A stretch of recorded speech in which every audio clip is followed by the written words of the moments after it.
പൈങ്കിളി സിനിമയാണ് ഞാൻ കണ്ടത്. എനിക്ക് വളരെയധികം ഇഷ്ടപ്പെട്ടു. കാരണം ഈ അടുത്തിറങ്ങിയ സിനിമകളിൽ ഏറ്റവും നല്ല സിനിമയായിട്ട് എനിക്ക് തോന്നാൻ കാരണം ഒരുപാട് മാസമല്ല ഇതിനകത്ത്. ഇത് ഫുൾ ടൈം കോമഡിയാണ്. ഇത് നമുക്ക് പഴയ ഒരു നൊസ്റ്റാൾജിയ ഫീൽ ചെയ്യുന്നത്. കാരണം മഴവിൽ കാവടി പോലുള്ള ജയറാമേട്ടന്റെ ഒരു സിനിമയിലുള്ള ഒരു എലമെന്റ്സിലേക്ക് ആഡ് ചെയ്തിട്ടുണ്ടെന്നുള്ളതാണ്. ഈ സിനിമ കണ്ടതിന് ശേഷം നിങ്ങൾക്ക് മനസ്സിലാവുള്ളൂ.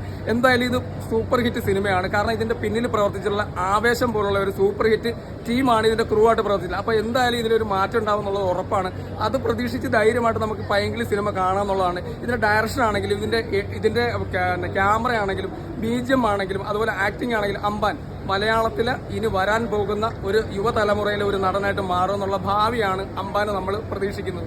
അത്രയും പവർഫുൾ ക്യാരക്ടറാണ് ഇതിൽ ചെയ്തിരിക്കുന്നത്. അതായത് ഒരു മാസ് ചെയ്തിട്ട് ഒരു ക്ലാസ് ചെയ്യുക, അതുപോലെ ഇമോഷൻസ് ചെയ്യുക, ഇങ്ങനെ ഒരു മാറ്റം വരുത്തുന്നതാണ്. ഡിഫറെന്റ് ആക്ടിങ് അതാണ്.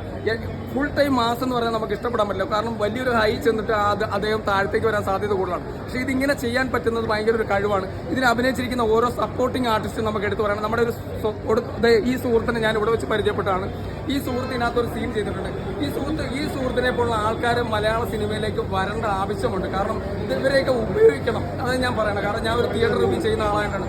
അടിപൊളി. ഇവർക്കൊന്നും വേണ്ടി പ്രൊമോഷൻ ചെയ്യുന്ന വീഡിയോ അല്ല ഇത്. കാരണം സത്യസന്ധമായി ചെയ്യുന്നതാണ്. അത്ര നല്ല സിനിമകൾ. ഇവരെ പോലുള്ള ആൾക്കാരെയൊക്കെ മുന്നോട്ട് വരട്ടെ, ഇങ്ങനെയുള്ള സിനിമകൾ വരട്ടെ. നമുക്ക് എന്റർടൈൻ ചെയ്യണം. നമ്മൾ 2.5 മണിക്കൂർ തിയേറ്ററിൽ വന്നു കഴിഞ്ഞാൽ നമുക്ക് ഫുൾ എന്റർടൈൻ ചെയ്തിട്ട് പോകണം. ഇവിടെ നമ്മൾ കരഞ്ഞുകൊണ്ട് അങ്ങനെയല്ല പോകണം. നമുക്ക് ചിരിച്ച് സന്തോഷിച്ച് ഫാമിലിയായിട്ട് വന്ന് കണ്ട് ഇഷ്ടപ്പെട്ട് പോകാൻ പറ്റുന്ന ഒരു സിനിമയാണ്. കാരണം ഇന്നത്തെ കാലത്ത് ഒരു സിനിമ വന്ന് കാണണമെന്നുണ്ടെങ്കിൽ നമ്മൾ എടുക്കുന്ന എഫേർട്ടും അതിനുപരി പൈസ ഒരുപാട് ഇൻവെസ്റ്റ് ചെയ്താണ് നമ്മൾ തിയേറ്ററിൽ സിനിമ കാണുന്നത്. അപ്പോൾ ധൈര്യമായിട്ട് വന്ന് തിയേറ്ററിൽ ഒന്ന് സിനിമ കാണണമെന്നുണ്ടെങ്കിൽ, നമുക്ക് തോന്നണമെന്നുണ്ടെങ്കിൽ ഈ സിനിമ അത്രത്തോളം നല്ല സിനിമകളാകണം. അപ്പോൾ ആ സിനിമകൾ ചെയ്യാൻ സാധിക്കട്ടെ തന്നെ ഞാൻ പറഞ്ഞത്. ഇതുപോലത്തെ പൈങ്കിളി പോലത്തെ അടിപൊളി ബെറ്റർ സിനിമയാണ്. എന്തായാലും ധൈര്യമായിട്ട് തിയേറ്ററിൽ വന്ന് നല്ല എക്സ്പീരിയൻസോട് കൂടി പോകാൻ പറ്റിയ അടിപൊളി ഒരു സിനിമയാണ്.